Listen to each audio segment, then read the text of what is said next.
Да, всероссийский конкурс технологических проектов, который называется «Большие вызовы», и идет как раз по инициативе образовательного центра «Сириус», является одним из наиболее таких продвинутых и очень инновационных мероприятий в нашей стране.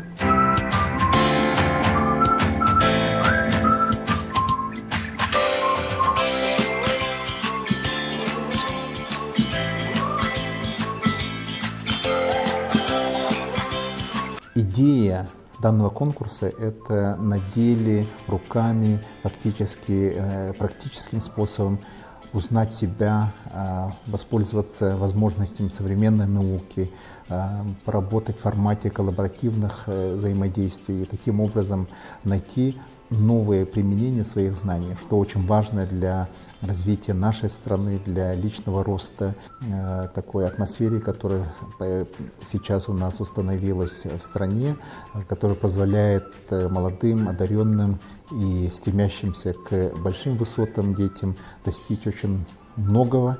В этот проект вовлечены множество разных партнеров, компаний, практически стейкхолдеры развития России, куда входят также и научные учреждения. И что самое важное, они все вместе работают для того, чтобы найти совершенно новые подходы для решения так называемых вызовов современности, которые стоят перед нашей страной. И я уверен, что большие вызовы станут большой дорогой в будущее и уже стали для многих. Поэтому я уверен, что результат у нас будет хороший и будущее будет очень светлым.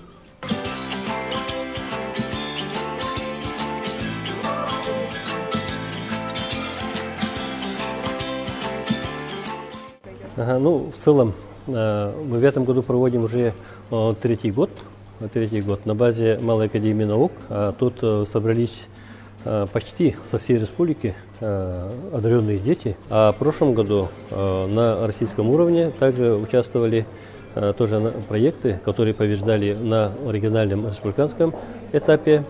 9 участников и 100% стали победителями.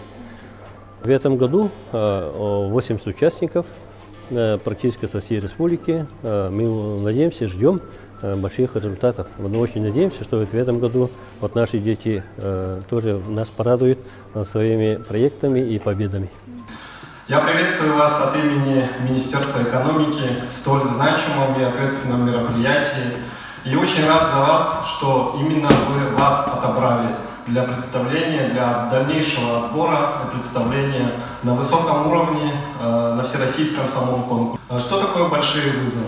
Надеюсь, вы все понимаете это правильно. Это те ограничения и те возможности, которые стоят перед всеми нами, перед республикой, перед страной. Те ограничения, те возможности, которые мы должны превратить в свои преимущества. Я очень надеюсь, что ваши проекты, они смогут доказать жизнеспособность, они смогут привнести что-то новое в жизнь каждого жителя республики и каждого жителя страны. Я желаю вам удачи и дерзайте. Вы находитесь в прекрасном возрасте для того, чтобы творить и воплощать свои планы в настоящее. Спасибо.